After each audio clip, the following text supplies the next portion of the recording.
Today we're going to replace this dead headlight globe you can see on the right hand side here of this old Corolla. It's not working. If you look on the casing outside the headlight, you can see we'll need a HB4 globe, which is a 12 volt 51 watt. We don't need too many tools today. We just need our globe, a socket wrench and some screwdrivers, Phillips head and flathead.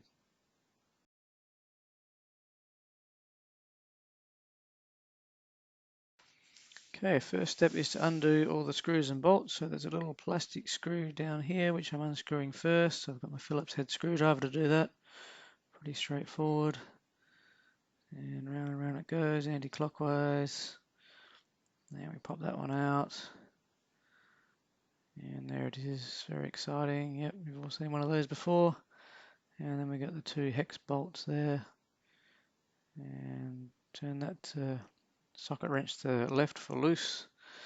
I'm loosening that up. Round to the left, anti-clockwise.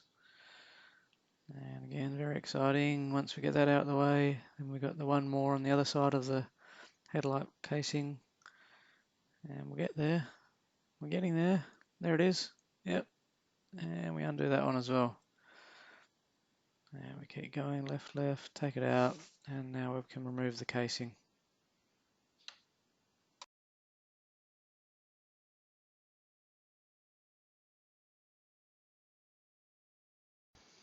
Okay, next step, we're just going to pull this headlight housing out, and you're going to give it a bit of force, sort of come straight out, and lay it down with the cables facing upwards.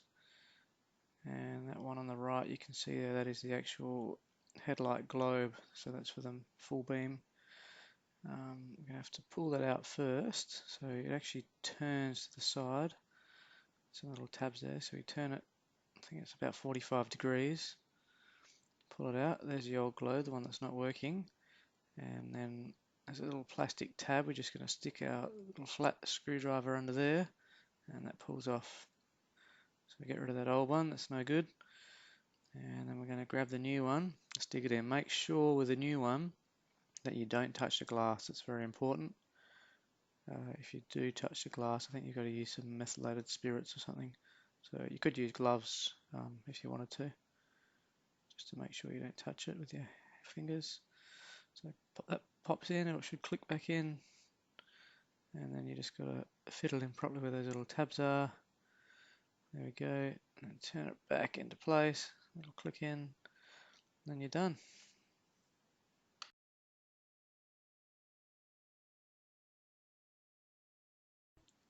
Okay, now we'll slot the headlight housing back into place, and you just got to try and get it to line up properly.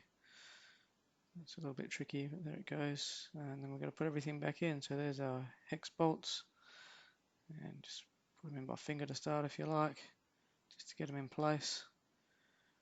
And then we're going to have to use our socket wrench again, and this time we want to turn it to the right. So right for tight, and we'll start turning. Now you could use another adjustable wrench or something for this job if you wanted, if you don't have the socket wrench. But this seems to be the easiest way to do it. If you've got the tools, you might as well use them. So that's those two in place. I won't do the thing all the way up for the video, otherwise it gets a bit boring. And then we'll grab that little plastic screw, and we're going to pop that back in as well. Just be careful not to drop it down, otherwise if you lose it in there, it's going to be hard to find and get it back out again if it goes down in the engine bay there. So we'll tighten that up, and that's pretty much it.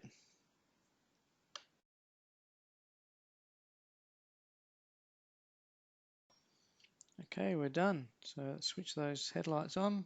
There they go, they work. That's the full beams. And let's put the high beams on as well, just to be sure everything looks good. Okay, that's it, job done.